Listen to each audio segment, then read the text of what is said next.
caught up in the sort of headlines, and we lose sight of the specifics, and we really lose sight of the roadmap and the execution roadmap, because it is necessary to also do a reality check, and the reality is that we've had this aspiration of growing our manufacturing ratio to GDP from the current 16%, and it's been sort of hovering around this band between 11 to 16% for the last decade or so, to about 25% for many, many years now, and that aspiration continues to hold true.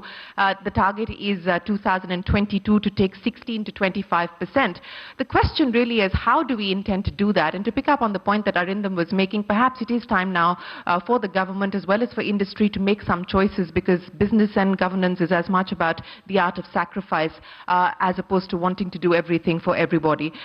So if we could spend a little bit of time on presenting here today specifics in terms of the roadmap for us to be able to achieve that. And I go back again to one of these forums that had happened, I think at some point earlier this year, or perhaps I think it was earlier this year, that the Niti Aayog had organized a conference on how Indian companies could position themselves as global manufacturing champions or global champions in manufacturing or other sectors. And I think the objective of the government was, how do you ensure that there is job creation or job generation? How do you ensure that there is income enhancement? How do you ensure that there is innovation? And how can industry partner with the government to help deliver on each of those objectives? So let me break that up, and let me start by asking Mr. Ramesh Abhishek, and I don't want to spend all our time here talking about what the government can do, because I think that's invariably what we spend most of our time talking about, but it is important to understand from industry what they intend to do as well. But Mr. Abhishek, as I pointed out, 16% manufacturing ratio to GDP. This has been the number for the last several years. Now, the aspiration of 25% by 2022. You know, what is the how on how we address this? You know, it's very easy to come out with these numbers. That from 16 we want to go to 25 or 20 or 22 or whatever. But the things that need to be done to get there have to be done fast. First of all, I think there has to be a very conscious awareness among everybody, governments in particular, state governments, central government, that we have to make our businesses competitive. We have to create infrastructure. We have to do the skilling, reskilling and so on. We have to strengthen the innovation ecosystem. And there are very specific things that should be done, and that, we know what those things are. So everybody has to do those things. And if you don't do those things... When will they be done? I mean, that's the point, right? I mean, everybody knows what needs to be done, whether it's on the infrastructure side, bridging the deficit and so on and so forth. Now, let me ask you in the context of the new industrial policy, which finally has gone to cabinet. When cabinet clears it, we don't know. But this is the new industrial policy after almost 25 years. So what is the thrust of this industrial policy that is going to ensure that 16 does become 25? See, this industrial policy that we have made is basically a roadmap for all the business enterprises of India going forward. It looks at all the existing challenges, it looks at the great opportunities that exist in future, and also make our industry, when we say industry, we mean all business enterprises, whether in manufacturing or services, because they are quite intertwined these days. So make them competitive, create an innovation ecosystem and so on. So we have come out with strategies, we have come out with an action plan, and we have also come out with an implementation mechanism of how to achieve those things. And for that, we need to work with the state governments, all the central government departments, and of course, we have to work very closely with the private sector. So many of the things are being done. It's not that things are not being done in the last many years. Infrastructure is being built, skilling is being done, a lot of R&D spend is there. But we are competing with so many other countries. As Arindam showed, we have to our main competition is with other emerging economies, and look at what they are doing. So just on that point, before I bring the other panelists in on this conversation, because you talked about the future and you talked about how this policy is going to encourage investment and help us achieve this 16 to 25 number in terms of GDP to manufacturing. Let's use textiles as an example. This was clearly an edge and advantage for India. We have lost out, as Arindam was pointing out, to other emerging economies, to places like Vietnam, Cambodia, so on and so forth. Why has that been the case? And what can be done to arrest this, if at all this is something that we want to arrest? Because it comes back again then to my point about one of the stated objectives being job creation. And if job creation is in fact a stated objective of the government, then it would make sense to nurture a labor-intensive sector like textiles and apparel, where we've lost share significantly. See, the industrial policy is a sector-agnostic, overarching policy to make all our business enterprises innovative and competitive. But when you look at sectors like textile and there are so many important sectors, textile being, of course, the most job-creating sectors outside farm sector, we have to make specific choices and specific interventions. So actually, government came out with a 6,000 crore rupees package 2 years back to help the textile sector. But we have to continuously work on competitiveness. GST actually is helping competitiveness by removing the cascading effect of taxes and giving more input tax credit, and return of state levy scheme actually going to make sure that the taxes and levies are not exported and so on. A lot of interventions have been done, but then we have to see that what more we need to do. Okay. So let's focus on what more we need to do. And Mr. Kalyani, let me ask you, because this $1 trillion manufacturing economy cannot happen unless and until India ups its share as far as global trade is concerned, which, as we've pointed out and we've discussed ad nauseum, continues to be under 2%. Now, if we take a leaf out of the example of what happened with Indian automotive sector, which has been globally competitive, all the infrastructure hurdles, tax hurdles, ease of doing business, all of that is the same as far as the automotive sector is concerned. Yet the automotive sector has been able to leapfrog competition and establish itself, if not in the top 5, maybe the top 6 in the world in terms of manufacturing destinations. What has the auto sector done right, and what are the lessons to learn from it? Well, I think the auto sector had one advantage, and that was a fairly large domestic OEM base. And I think it's a large OEM base, whether it's Mahindra's, whether it's Tata's, whether it's Maruti Suzuki, who created the vendor base for the automotive sector, which was, fairly global in nature, because many of these sectors got technologies, OEMs got technologies from outside. So that's one of the reasons as to why the automotive sector, and some of us had, let's say, courage of our conviction to say that we can compete in the global markets 20 years ago. But coming to this question today, if I may just add 2 or 3 points. As Ramesh Abhishek just talked about in his earlier address, and the Minister, Mr. Suresh Prabhu, talked about it, and before that, Dr. Rajiv Kumar talked. There are, the 1 trillion target for 2025 is not a simple and easy target. And as Ramesh said... Is it even a realistic target? No, I'll come to that. Just give me 2 minutes. It's not an easy target. It's an ambitious target. And therefore, the sooner we get on the job, the better we have the chance of succeeding. That's number one. Number two, it's not a target that government is going to do. It's not a target that industry alone is going to do. I think it's going to be a Team India target. And Team India needs to take this target upon themselves to do it. Number three, the Department of Industrial Promotion and Policy, which Ramesh Abhishek heads, has changed its perspective in terms of, instead of regulating industry, it's now creating an environment in which industry can flourish. Now, you take electric vehicles, for example. If we decide in this country that 2025, no 2 or 3 wheelers will be made with IC engines and will only be electric, and we will develop a battery technology which is other than lithium ion, this will spur a completely new innovation cycle and will bring innovation, and this will be the largest electric EV market in the world by 2030. So there are measures that can be taken by regulation to create a completely new industry. Okay. I want to stop at that. Except, and I'll pick up on that, because you're saying that regulation should in fact spur innovation. Yet, when the government talked about the fact that by 2030 all IC engines should be off the Indian roads, there was an uproar from industry saying, what are you talking about? How is this possible? We'll all go out of business. So, industry needs to make up its mind on what it wants from the government. I think let Pawan answer that. That's Mr. Goenka, that's been a pass to you, sir. So, industry needs to make up its mind. Do you want the government to spur innovation by way of regulation or not? This issue comes up every time when we talk about electrification versus IC, when we talk about emission, when we talk about BS6 versus BS4. So what is the government supposed to do? What does industry want from the government?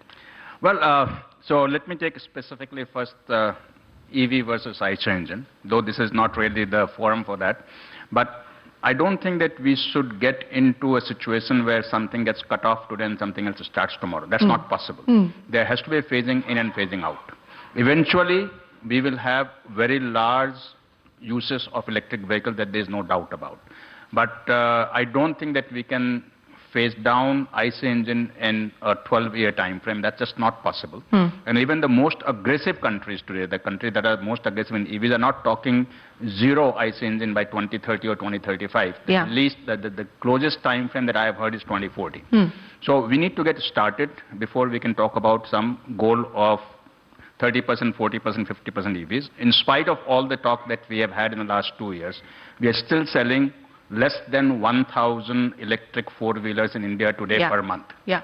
From there to talk about selling 1 million is a long process. Therefore, I'm not going to worry right now about whether it's 25, 30, 35, 40. I'm going to worry about when do we get to 5,000 per month first. And once we get to 5,000 per month, then how do we get to 20,000 per month, and then how do we get to 50,000 per month?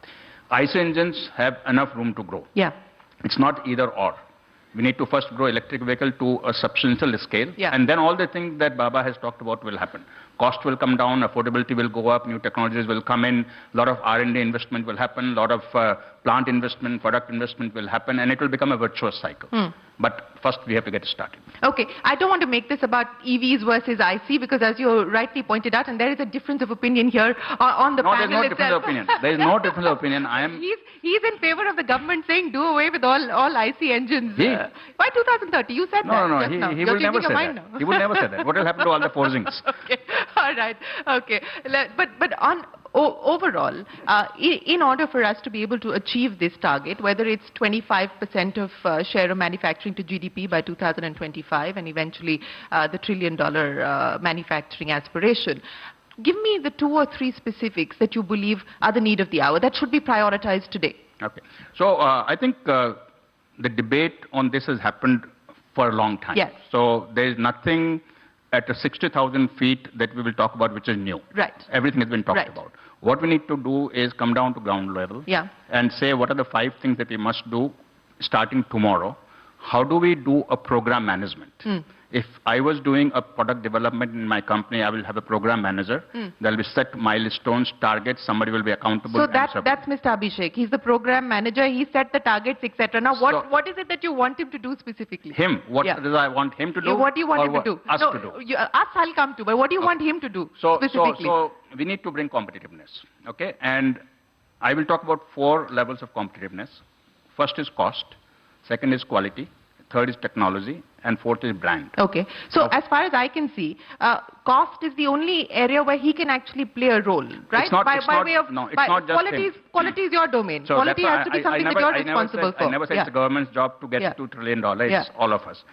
Cost is a joint effort between industry and government. Industry cannot do it alone. Government cannot do it alone. There's a lot that we have to do to bring the cost down. Quality is by and large something that industry has to do on their own. And today, I will have to admit that we are not at the global level of quality in a product that we make. Why? Because of the threshold that we have defined in India is lower than what the global threshold is. And we have had a very high growth in the last 20 years, even without getting to the global benchmark of quality. So you want the government to set higher standards? Quality has nothing to do with the government standards. Quality has to do with the product quality. That means but when you say that we are still not at the global level, what does that mean? So does that mean that you want the government to align itself to global standards? I don't think quality will go up because of government standards. Quality will go up because of consumer demand. Okay. Okay. Third one is technology, where everybody has talked about that we have really lacked in investing in technology. More so at the industry level, less at the government level, but more so at the industry level. Fourth point that is very important that often gets glossed over is the brand. Brand India for manufacturing is virtually non-existent. Okay. Bharat Forge is an exception, but most brands get a discount. If it's even in India, most of products made by Indian brands get discounted over MNC brands. Why? So we have to build that brand also. So if you want to become manufacturing competitiveness globally, and we cannot get to $1 trillion without global competitiveness, we'll have to work on all these 4 aspects. Okay, that's an important point that you make, and that has very little to do what the government can actually do. So let me pick up on that, and let me come to you, Mr. Shivakumar. You know, the point that we were making about aspiring for global scale, how does India create globally relevant brands? And that comes down to being the responsibility of the industry, of companies individually. I would imagine that it would boil down to specialization. This business of trying to be something for everybody is not going to ensure that you get a significant pie of global share in an already commoditized market, where low-cost arbitrage, wage arbitrage, etc. is no longer a key lever. So what is it that industry needs to now do in order to create globally relevant and brands at global scale? That's a very broad question, Shireen, but let me take a stab at it. First is, if you want to be a global player, what we are seeing in the current world is that there's so much nationalism, so much tariff wars, so much non-tariff wars happening. Okay, so I believe diplomacy must be ahead of an export policy. Okay. Okay, so that's the first one. So, and we are seeing that if you do not belong to a trade bloc or a bunch of countries, you are excluded automatically. Okay, so diplomacy must precede, okay, whatever you want to do. Then equally, the companies and what we can offer, as a complete package. Like, for example, some years ago, we did that with Germany, where the State Bank of India worked with the company to say, here we're going to Germany, let's have this package and this is what we do. So that is an attractive thing to do. Now, specifically with respect to brands, there are many industries where you can build a brand. Now, what does a brand require? Outstanding quality, personalized appeal. Okay, let's take gems as an example, diamonds. That's a natural category for us to brand it. But we have been shaken by confidence in terms of governance and what's happened. So when you want to brand right at the top end, you cannot afford to have governance issues or any laxity there. Okay, so you have to innovate all the time. You have to maintain the highest amount of design. Right. So those qualities are something that you intrinsically need if you want to command a premium in the global market. Okay. On the other hand, if you say, look, there's a huge market which has moved from commodity to a certain branded stuff, maybe under a store brand called Walmart or somebody else, etc., then you need outstanding, very good quality at the lowest price, automated, which is standardized. The first part on the premium is customized, the second part is standardized. Those are the 2 legs that you need to straddle. Okay. Piruz, let me come to you because, job creation and income enhancement, these are the 2 stated objectives of the government. And as we look at what's happening as far as the food processing sector is concerned, or the aspiration of doubling farm income by 2022, the linkage is very, very strong. You cannot do one without doing the other. Now, FDI has been opened up for several years, both at the front end as well as the back end when it comes to the food processing sector. You announced another sort of budget support in this year's budget for the food processing sector, yet we haven't been able to realize the kind of potential that we ought to. Where is the gap? What needs to be done? Thanks. I think it's very important that in this whole $1 trillion economic discussion, we take agriculture and food processing. Because I think this whole thing is about economies first comes with jobs. I'd say value jobs, more important jobs in rural areas, which is in my mind very important. Sustainable growth also, which is important. And also the fact that we need to ensure the livelihood of the rural masses. Yeah. And for all this, food processing and agriculture is very important. Now, why we are not growing to the extent where we should be growing? And why is it that today in India we are still importing, let us say, orange juice from Brazil and let us say tomato puri from China, when we can have all the oranges and tomatoes what we make and many, many, many other products also. And I think we have been studying this right since long. I believe that there are 2 things to be done. One, at the government level, things have to be seen very differently. I think there is always this thing attached that food processing is a premium industry, so let us tax it, let us regulate it. I think food processing is a coin of the agriculture only. Yeah. So for example, tomatoes, there is no GST. So tomato sauce, why should there be GST? Or for that matter, why should be there, let us say idli is at 0 tax and idli mix at 18% tax. So taxation is one area. At one end we are saying, let us do contract farming, encourage the industrialists to buy from the farmer. At second end we are saying, no, there is a APMC, so you still go to the yard. So I have never understood this. Yeah. Third, in most of the cases in agriculture I have seen that it is cheaper to import from abroad because of the high logistic costs. Yeah. Because if you import the tomato Chinese paste, the cost of getting the whole container from that is $80. You move tomato one truck from, let us say, one place where it goes to a factory which is just say 1,000 kilometers, the cost is probably $1,000. I'm not joking. Yeah. Yeah. So the cost of logistics. So I believe if I have to really, what I call drill down in this short debate, what are the big picture things we have to done, and which I'm going to also take care tomorrow, which I'm going to big picture. Give us sort a of sneak talk about. peak. Yes, huh? Give us a sneak peek of I'm what you're going to going use that one. There are 5 things in my mind. Number 1, supply chain. That supply chain bottlenecks in agriculture are very different from other sectors, and we have to see them very differently. And I don't believe an omnibus industrial policy will help agri. Yeah. We need a very specific agri and food processing policy.